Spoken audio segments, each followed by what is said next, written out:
നമുക്കറിയാം കഴിഞ്ഞ കുറേ കാലങ്ങളായിട്ട് നിരവധി അക്രമം ഇങ്ങനെ നടക്കുന്നുണ്ട് അല്ലെ. അപ്പൊ അമേരിക്കയിൽ ഈ കണക്ടിക്കട്ട്, ഫ്ലോറിഡ തുടങ്ങിയ സ്ഥലങ്ങളിൽ നിരവധി സ്കൂളിൽ, അത് പ്രത്യേകിച്ച് പറയേണ്ടത് ഈ പഠിക്കുന്ന സ്ഥലം, സ്കൂളിലോ കോളേജുകളിലോ യൂണിവേഴ്സിറ്റികളിലോ നിരവധി ആക്രമണങ്ങൾ നടക്കുന്നുണ്ട്. അപ്പൊ അതുപോലൊരു സംഭവമാണ് ഇന്നലെ ഉണ്ടായത്.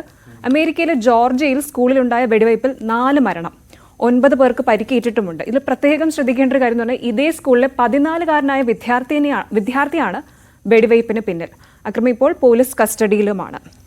എന്തിനാണ് ഈ ആക്രമണം നടത്തിയത്? അങ്ങനത്തെ കാര്യങ്ങളൊന്നും ഇതുവരെ വ്യക്തമല്ല. പക്ഷെ ഇതിൽ വേറെ എടുത്തു പറയേണ്ട ഒരു കാര്യം എന്ന് പറഞ്ഞു കഴിഞ്ഞാൽ, ഒരു റിപ്പോർട്ട് പ്രകാരം അടുത്ത വർഷങ്ങളിലായിട്ട് നടന്ന 42 ആക്രമണങ്ങളിൽ 217 മരണങ്ങൾ റിപ്പോർട്ട് ചെയ്തിട്ടുണ്ട്. അപ്പോൾ അതിന്റെ തീവ്രത എത്രത്തോളമാണ്, അല്ലെങ്കിൽ കുട്ടികൾക്ക് ഇതുപോലുള്ള ഉപദ്രവിക്കാൻ അല്ലെങ്കിൽ അറ്റാക്ക് ചെയ്യാനുള്ള ഒരു മൈൻഡ് സെറ്റ് ഉണ്ടാകുന്നതിന്റെ ഒരു കൂടി വരുന്ന കേസസ് നമുക്ക് കാണാൻ പറ്റുന്നുണ്ട്. അപ്പോൾ ഈ ബുധനാഴ്ചയ്ക്ക് മുമ്പ് തന്നെ ഈ വർഷം മാത്രം 29 കൂട്ടക്കൊലകൾ US നടന്നിട്ടുണ്ട് എന്നാണ് പറയപ്പെടുന്നത്. അതിൽ ഈ വർഷം 127 പേർ കൊല്ലപ്പെട്ടിട്ടുമുണ്ട്. എന്നാലും ഗുരുതരമായിട്ടുള്ള സാഹചര്യമാണ്. 14-കാരനായിട്ടുള്ള അക്രമിയാണ്, പോലീസ് കസ്റ്റഡിയിലുണ്ട്. 9 പേർക്ക് മരണം സംഭവിച്ചു. 4 പേർക്ക് 9 പേർക്ക് പരിക്കേറ്റു. 8 കുട്ടികളും ഒരു അധ്യാപകനും ഉൾപ്പെടെയാണ് 9 പേർ. ഈ മറ്റൊന്ന് എനിക്ക് തോന്നുന്നു പ്രധാനമന്ത്രിയുടെ ദ്വിരാഷ്ട്ര സന്ദർശനമാണ്. അതിനകത്തിപ്പോൾ ബ്രൂണൈ കഴിഞ്ഞു. ഇപ്പോൾ 2018 മോദി അവസാനമായിട്ട് സിംഗപ്പൂരിലേക്ക് പോരുന്നത്. ദ്വിരാഷ്ട്ര സന്ദർശനത്തിന്റെ ഭാഗമായി നരേന്ദ്രമോദി സിംഗപ്പൂരിൽ തുടരുന്നു. പ്രധാനമന്ത്രിക്ക് സിംഗപ്പൂർ പാർലമെന്റ് ഹൌസിൽ ഇന്ന് ഔദ്യോഗിക സ്വീകരണം നൽകും. പ്രസിഡന്റ് തർമൻ ഷൺമുഖന്തറുമായി നരേന്ദ്രമോദി കൂടിക്കാഴ്ച നടത്തും. ഇന്ത്യയിലേക്കുള്ള നിക്ഷേപക സാധ്യത കൂട്ടുക എന്നതാണ് ലക്ഷ്യം.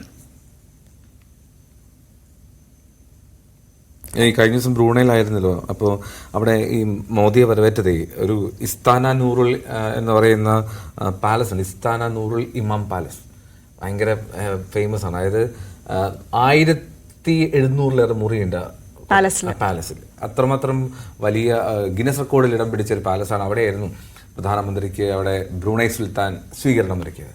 അപ്പോൾ നമ്മളിനി മറ്റു വാർത്തകളിലേക്ക് എന്താണ്, ഓണക്കാലമൊക്കെ ആവുന്നു. അപ്പോൾ ഈ സബ്സിഡി ഉൽപ്പന്നങ്ങൾ അതിൻ്റെ വില കൂട്ടി സർക്കാർ എന്നുള്ള വിവരം കൂടി വരുന്നു. ഓണച്ചന്തകൾ ഇന്ന് തുടങ്ങാനിരിക്കെ അരി, തുവരപ്പരിപ്പ്, പഞ്ചസാര എന്നിവയ്ക്ക് സപ്ലൈകോ വില വർദ്ധിപ്പിച്ചു. 27 രൂപ വിലയുണ്ടായിരുന്ന പഞ്ചസാരയ്ക്ക് 33 രൂപയായി വർദ്ധിച്ചു. അതേസമയം സപ്ലൈകോ ഓണം ഓഫറുകളുടെ സംസ്ഥാനതല ഉദ്ഘാടനം മുഖ്യമന്ത്രി പിണറായി വിജയൻ നിർവഹിക്കും. ഓണക്കിറ്റുകൾ റേഷൻ കടകൾ വഴി സെപ്റ്റംബർ 9 മുതൽ വിതരണം ചെയ്യും.